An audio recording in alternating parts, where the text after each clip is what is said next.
Ceci n'est pas un livre. Bonjour, bienvenue dans ma bibliothèque.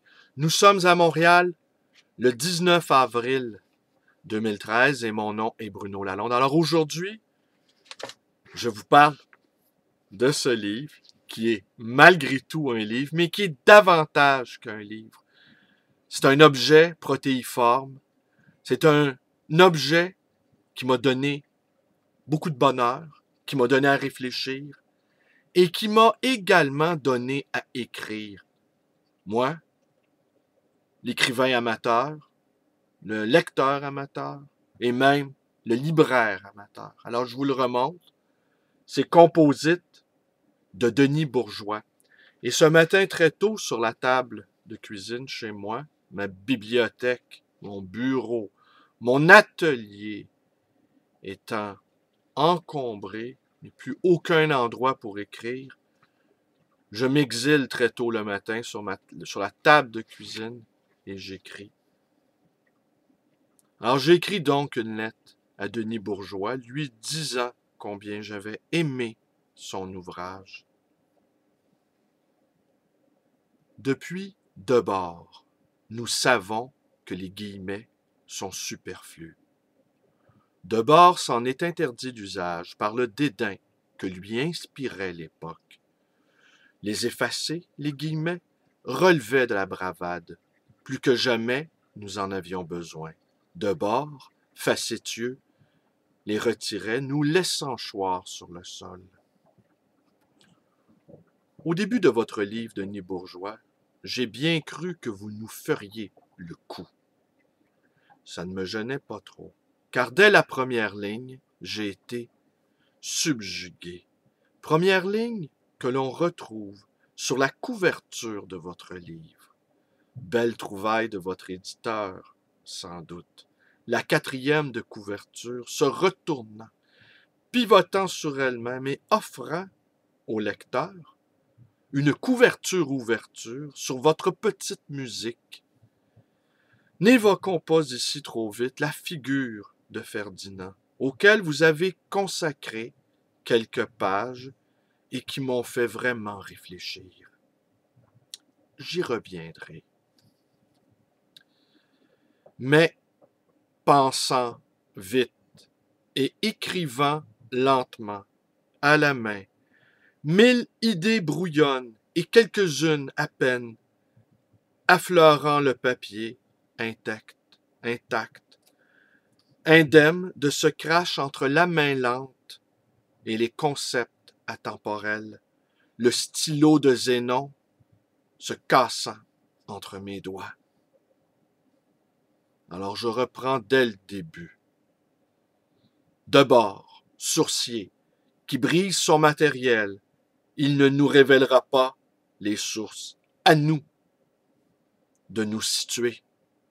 Et vous nous parlez de vous, en empruntant la voie ouverte par Joe Brainard, et dans laquelle Georges Perec s'est également engouffré.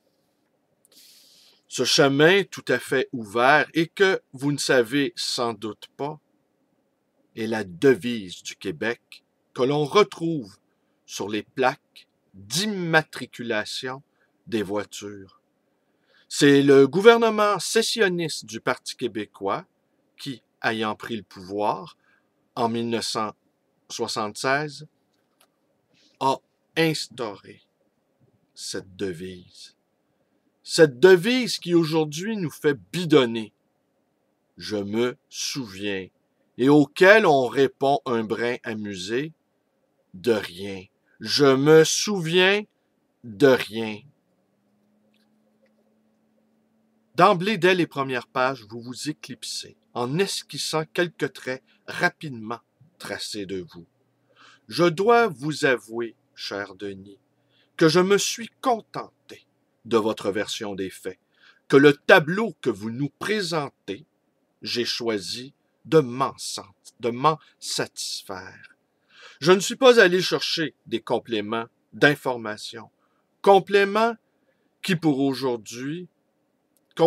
pour beaucoup est maintenant le seul point de référence. Dit autrement, j'ai fait de votre livre une totalité, une somme. Le mot tableau est le mot qui convient le mieux, je pense, pour qualifier votre assemblage, votre collage, votre ouvrage, votre composition. Un tableau protéiforme, se composant de phrases, d'images, de sons, de musique et même de cinéma. Quand je dis m'être contenté de votre version des faits vous concernant, j'entends par là, mu par un sentiment de fair play, mot qu'aurait banni Ferdinand de son lexique, que je ne suis pas allé voir qui vous êtes. Je ne vous ai pas wikipédié, googlisé, youtubé.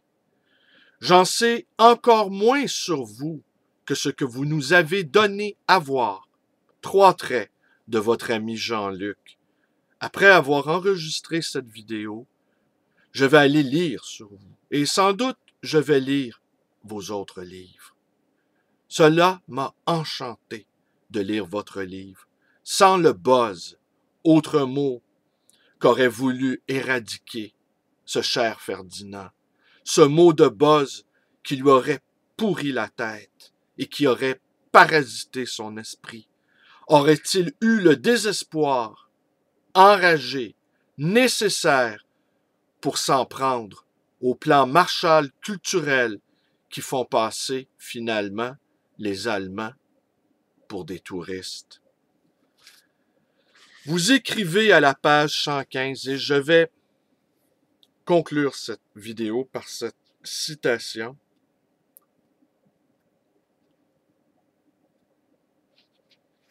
Dans le même entretien avec Albert Zibden, Céline dit qu'il n'est pas un homme à idées, à messages. Les encyclopédies sont remplies d'idées, toutes très bonnes d'ailleurs, qui ont fait leur temps. Mais lui, c'est le style. Au-delà du caractère brillant de la formule, Ferdinand oublie qu'il a passé la moitié de sa vie d'écrivain à défendre des idées, ou plutôt une idée fixe, la pureté de la race. Cette idée est foncièrement stupide, mais elle semble vitale pour Céline à l'endroit précis de la langue. La langue, dans sa dimension orale, transmet la race autant, sinon plus, que ne le ferait le sang. Les Écritures disent « Au commencement était le Verbe ». Non, au commencement était l'émotion. Dit Céline à un autre moment dans un même entretien avec Zibden. La langue porte les émotions spécifiques d'une race, son capital culturel et ce qu'il y a à transmettre de son génie. C'est le travail auquel s'astreint Céline, un travail de titan.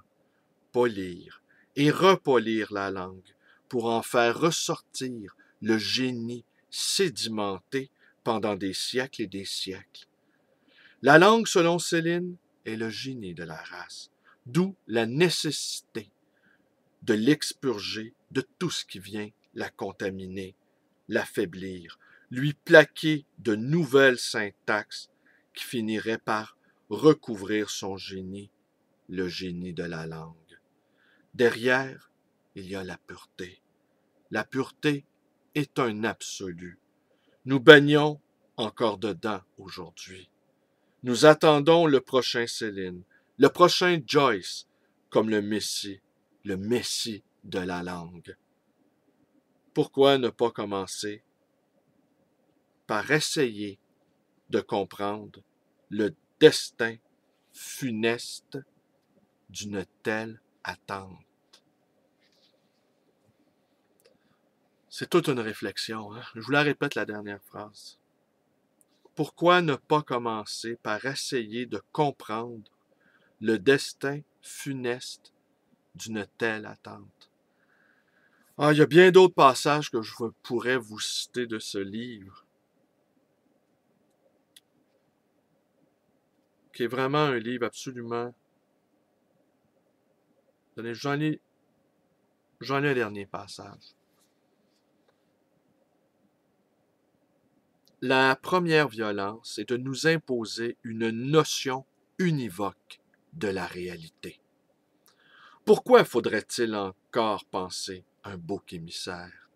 Pourquoi faudrait-il tuer quelqu'un ou sacrifier quelqu'un pour supporter de mourir soi-même? L'écriture telle que je la pratique me semble servir à ça, à relier, à rapprocher des segments qui existent sur des plans séparés et qui ne se rencontrent jamais. Eh bien, votre écriture, cher Denis Bourgeois, m'a permis, d'une certaine manière, de me relier à vous.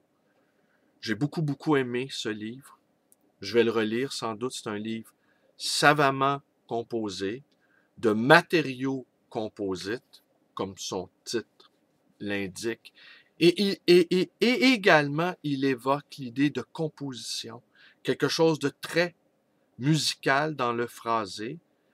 Et en ouverture de cette vidéo, j'évoquais un tableau parce que je pense que votre livre, on peut également le voir, l'écouter, le regarder, le sentir, le toucher, le tenir entre nos mains, l'ouvrir et que la petite musique commence. Voilà, c'est tout pour aujourd'hui. Je vous remercie d'être avec moi. Mes vidéos vous plaisent. Abonnez-vous à ma chaîne, ma page Facebook, une page d'activistes qui nous relie les uns aux autres. Ma librairie, on pourra juger ici que je fais de la publicité. Eh bien, à chaque jour, il y a des librairies qui ferment. Je reçois des alertes Google m'informant qu'à chaque jour, une librairie ferme. Les librairies sont en train de disparaître. Et ma très modeste échoppe, je ne sais même pas si le terme publicité peut lui convenir. Je vous invite donc à me rendre visite à cette librairie. Je vous invite également à me téléphoner dans le 514 à Montréal, 736-0999. Merci et bonne journée à tous. Merci Loïc Néhou. Merci Denis Bourgeois. Bonne journée. Au revoir.